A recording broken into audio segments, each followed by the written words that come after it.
Well, this dirty old Toyota is our next project, and this one has a very significant amount of sentimental value.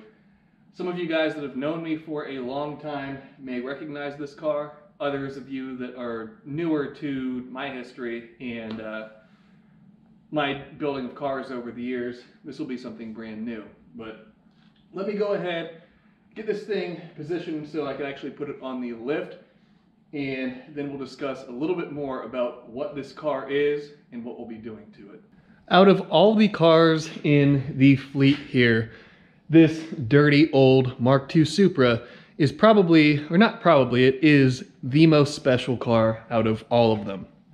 Now, I know it looks like a bit of a mess right now, as unfortunately this car has sat around for a number of years at this point in time, but this car is what started me down the path that I'm on now. Between the welding and fabrication, the fascination with Toyotas, racing, turbochargers, everything else, everything that my day-to-day life and my interests are comprised of, all started because of this thing. So what this is a 1982 Toyota Supra L-Type. And this is the first year, at least in the US, of the Mark II Supra body style. And you can see it has the old logo Toyota, old logo Supra on the emblem right there.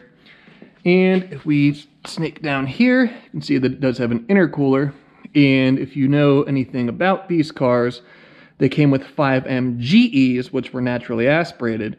And the way that Toyota does their nomenclature for their engines, the T signifies turbo. So this is a turbo car, and this, in fact, was a large father-son project that my dad and I took on many, many moons ago.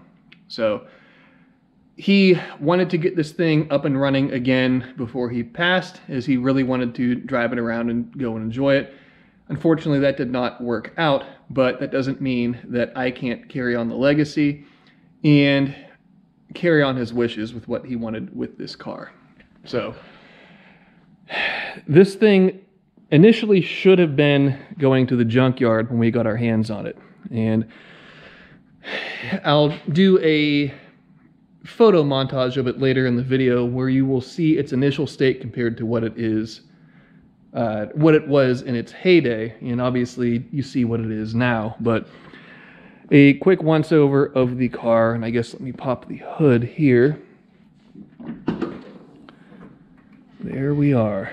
So compared to the Mark IV over there, this looks like a bit of a basket case with all the old vacuum lines and hoses and lines and everything routed everywhere.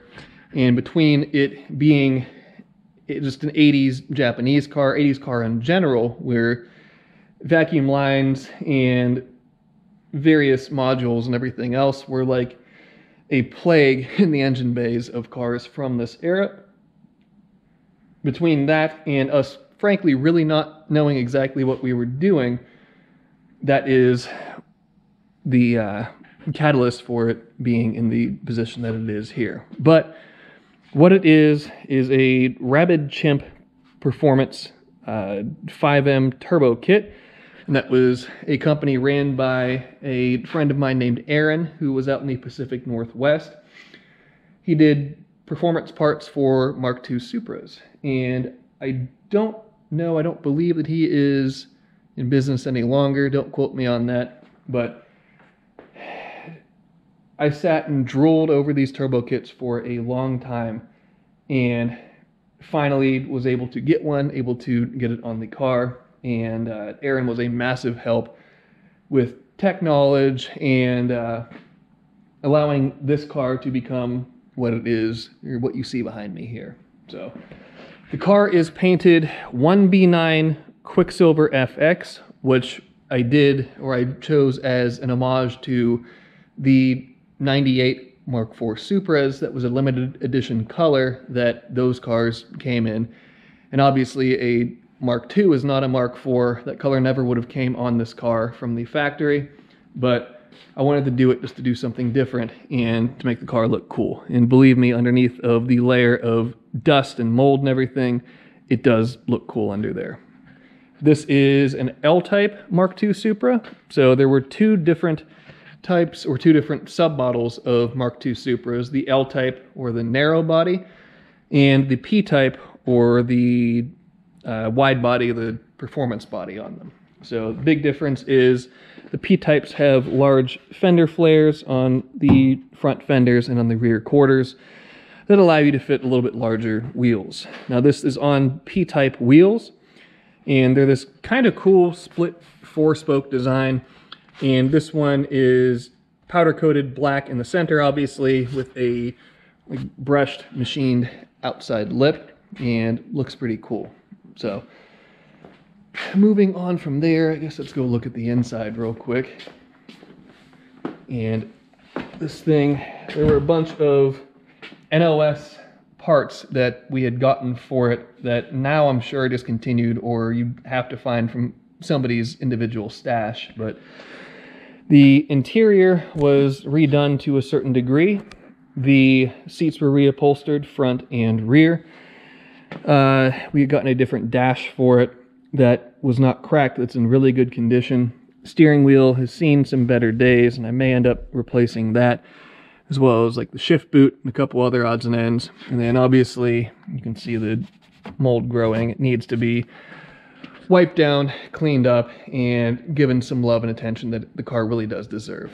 Going underneath of the car, it has a Rabbit Chimp exhaust with, I can't remember what brand the muffler is. It was just a random one from Jegs that I liked the design of, but I think the exhaust will probably get changed out while the car is in here.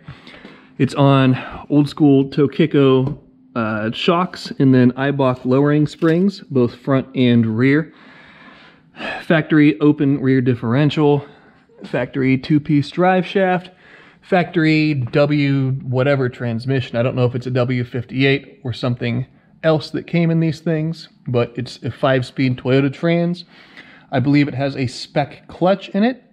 And coming underneath here, and again, some of this stuff is kind of dirty and grimy. We have the intercooler system that is a fairly thin core, but this thing on like 5 pounds of boost or whatever it's on, it doesn't need a crazy intercooler to work just fine.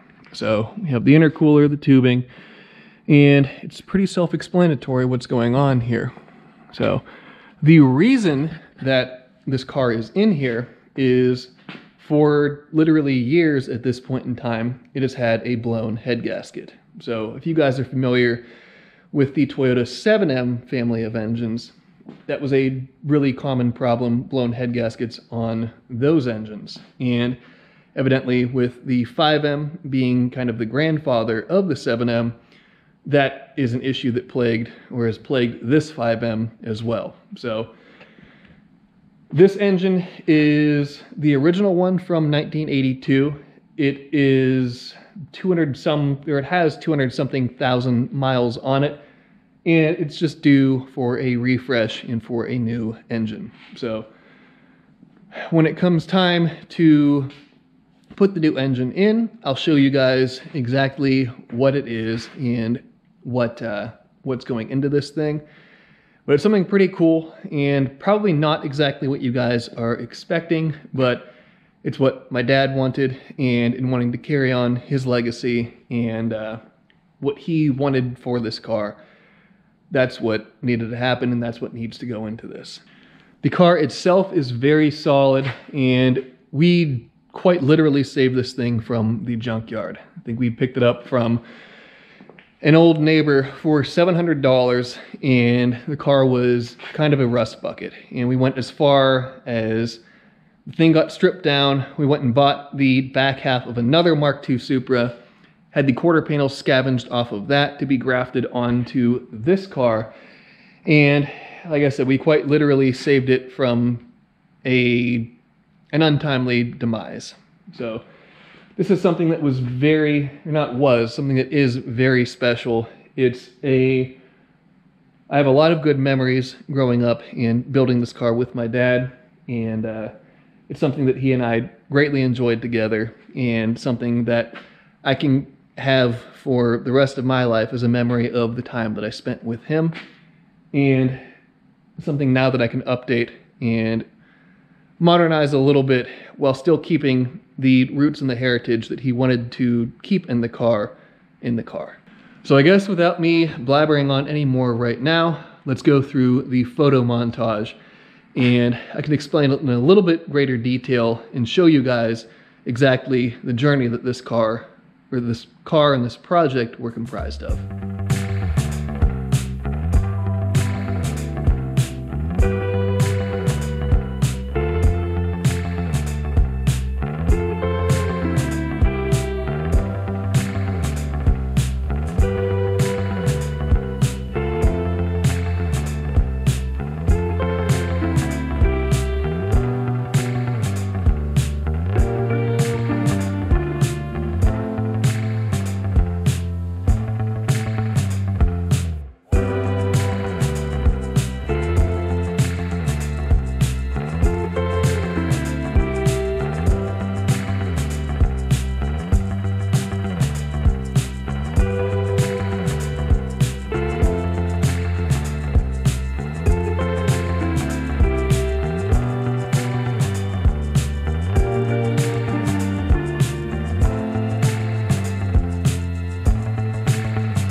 So hopefully now that we've gone through the photo montage, you guys can see exactly why this car is so special to me and exactly why it deserves to have this spot in the shop and be given the love and attention that it surely does deserve and does need.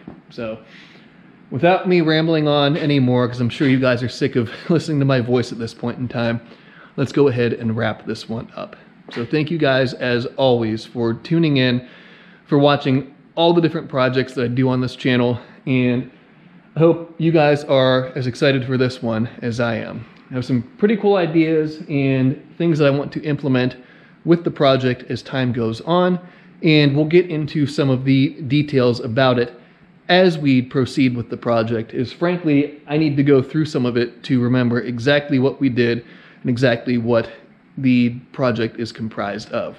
But we will cross that bridge when we come to it, and that time is not right now.